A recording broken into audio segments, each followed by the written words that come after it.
আসসালামু আলাইকুম। আমি মাহমুদা আসাম থেকে বলছি। আপনারা সবাই কেমন আছেন? আশা করি সবাই ভালো আছেন। মাহমুদা সিম্পল সংসার চ্যানেলে আপনাদেরকে আরও একবার স্বাগতম জানাই আরও একটা নতুন ব্লগ ভিডিওর সাথে। আজকের ভিডিওর টপিক্সটা দেখে হয়তো আপনারা বুঝেই গিয়েছেন।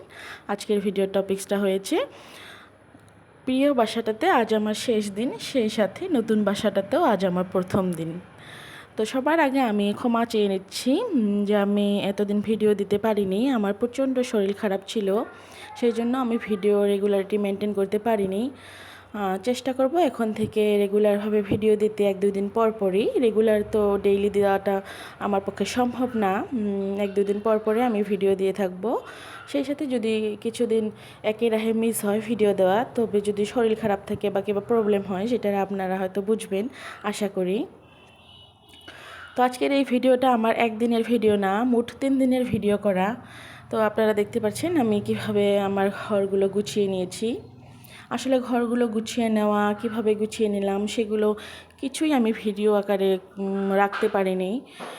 মানে আমার প্রচণ্ড শরীর খারাপ ছিল আর প্রচণ্ড তাড়াহুড়ার মাঝে এইসব করেছি। আর সেই মাঝে এত গরম, যেটা নাকি বলাই চলে না, প্রচণ্ড গরম। তো সেই জন্য ভিডিওগুলো করা হয়নি, আসলে মনেও ছিল না।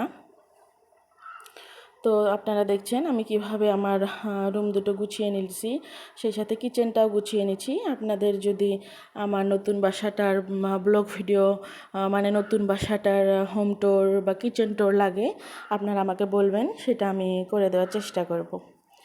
তো এটা হচ্ছে তৃতীয় দিন। তো সবার প্রথমে আমি ফার্স্ট দিন যেদিন আমি ঘর চেঞ্জ করেছি, সেদিনে আমি নতুন বাসায় এসেছি। নতুন বাসায় এসে দুপুর 1টা-1:30 বেজে গেছিলো। তখন থেকে আমি রাত 9টা অবধি ঘর গোছানো কাজই করেছি। আর এই 2 দিন খাওয়া দাওয়া সব আমি আমার বাপের বাড়িতে করেছি, আমি আর আমার হাজব্যান্ড। তো এই 2 দিন আমি বাড়িতে যেহেতু খেয়েছি, তো ঘরের সমস্ত কাজ আমি 2 দিনে গুছিয়ে নিতে পেরেছি, আমি আর আমার হাজব্যান্ড দুজনেই মিলে। উনিও আমার অনেকটাই হেল্প করে দিয়েছেন। তো ফার্স্টের দিন তো আমি 1:30 থেকে 9টা অবধি ঘর গুছিয়ে নিয়েছি। পরের দিন আমি সকাল 8টা-9টা থেকে বিকেল 3টে অবধি ঘর গুছিয়ে নিয়েছি। তারপর তো আমি আপনাদেরকে দেখিয়ে দিলাম ঘরটা গোছানো। তারপর সেদিনও আমি রান্না করিনি। তো আজকে তৃতীয় দিন, আমি আমার নতুন বাসায় আজ প্রথম দিন রান্না করছি, সেই সাথে নতুন গ্যাসের চুলায়, আনন্দই আলাদা। কিন্তু মাংস রান্না করার কথা ছিল, তাই না? নতুন বাসায় আপনারা বলবেন আপু নতুন বাসা নতুন গ্যাসের চুলা, মাংস রান্না করতেন। কিন্তু আসলে এই 2 দিন বাড়িতে মাংস খেয়েছি, তো আজ একটু মাছ খেতে ইচ্ছে করছিল। সেই জন্য হাজব্যান্ডও বললো যে তুমি আজ মাছই রান্না করো, অন্য একদিন মাংস রান্না করলে সেটা দেখিয়ে দিও। তো আজ আমি শসা দিয়ে মাছের ঝোল করব। তো শসাটা প্রথমে একটু সিদ্ধ করে নিয়েছিলাম লবণ দিয়ে। তারপর আমি মাছগুলোকে ভালো করে পরিষ্কার করে নিয়ে কড়াইতে তেল গরম করে সেখানে রসুন বাটা, পেঁয়াজ কুচি, মরিচ বাটা, মশলার গুঁড়ো সব কিছু দিয়ে ভালো করে কষিয়ে নিয়ে মাছগুলো দিয়ে দিলাম। তো এখন আমি মাছটাকে ভালো করে নেড়ে চেড়ে একটু জল দিয়ে কষিয়ে নিয়ে তারপর মাছটাকে তুলে নিয়ে ঝোলের মধ্যে আমি শসাগুলো দিয়ে ভালো করে একটু জাল করে তারপর মাছগুলো দিয়ে মাছের আর শসার ঝোল বানাবো। তো সেই সাথে আমি আবারও বলছি, আমার ভিডিওটার যদি কোথাও কোনো অংশ আপনাদের কাছে ভালো লাগে, তবে আমার ভিডিওটাতে একটা লাইক দিয়ে কমেন্ট করে চ্যানেলটাকে সাবস্ক্রাইব করে পাশে থাকা বেল আইকনটা প্রেস করে আমার সঙ্গে থাকবেন। আর যদি আমার ভিডিও কোনো অংশ আপনাদের কাছে খারাপও লেগে যায় বা যদি আমার কোনো কাজ ভুল হয়েছে, সেটাও আপনারা আমাকে কমেন্টের মাধ্যমে বলে দেবেন, এতে করে আমি খুশি হব। তো কাজ করার সাথে সাথে আমি কিছু টুকিটাকি জিনিসপত্র গুছিয়ে নিচ্ছি, নতুন বাসা বলে কথা। সেই সাথে নজর গেল বাহিরের দিকে, আকাশটা পুরো অন্ধকার হয়ে এসেছে, মনে হচ্ছে প্রচণ্ড বৃষ্টি হবে। আর বৃষ্টি হওয়ারও দরকার, যেহেতু এই কদিন অনেক গরম ছিল আর অনেক ধূলিবালি। যেমনই ভাবা তেমনই কাজ। দেখেন বৃষ্টিও চলে এসেছে, প্রচণ্ড বৃষ্টি। আর শুধু বৃষ্টি না, বৃষ্টির সাথে অনেক বরফও পড়েছে, পুরা শিলাবৃষ্টি হয়ে গেল। সেই সাথে আমি একটা শিলও কুড়িয়ে নিয়েছি হাতে। আর যেহেতু শিল পড়েছে, বৃষ্টি হচ্ছে, তো অনেক সন্ধ্যেবেলাটা একটু ঠান্ডা ঠান্ডা হয়েছে। তো আমার বান্ধবী, তার বিয়ে হয়েছে অনেক দূরে, সে বাপের বাড়িতে এসেছে। তার বাপের বাড়ি আমার বাপের বাড়ির সাথেই, একটু ফাঁকাফাঁকি। তো সে যেহেতু আমার ছোটোবেলারই বান্ধবী, তো অনেকই প্রিয় সে আমার। তো সে অনেক দূর থেকে এসেছে, তো সে আমার সাথে দেখা করতে এসেছে। একদিনের জন্য সে বাপের বাড়িতে এসেছে, তবুও সে আমার সঙ্গে দেখা করতে এসেছে।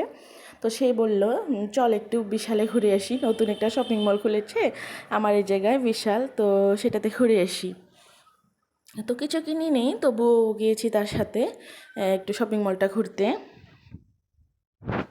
তো শপিং মলে যেয়ে অনেক ভালো লাগলো, অনেক সুন্দর সুন্দর জিনিস আছে, অনেক সুন্দর সুন্দর ক্রোকরিস আইটেম, বাসন বর্তন, কাচের কাপ, যেটাই বলেন অনেক কিছুই আছে এর মধ্যে। কি হোল্ডার্স, অ্যাপ্রন, হ্যান্ড টাওয়েল, অনেক সুন্দর। আর অনেক সুন্দর সুন্দর প্রাইসেও আছে, প্রাইসগুলো একদম কমই আছে, অনেক সুন্দর আছে, আপনারা চাইলে ওইটা ভিজিট করতে পারেন।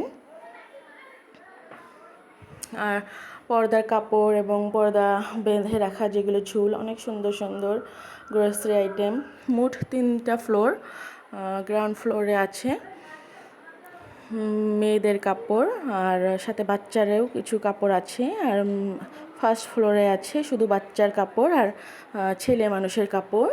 আর একদম উপরে সেকেন্ড ফ্লোরে আছে গ্রোসারিজ, আর সাথে আছে কিছু ক্রোকারি আইটেম।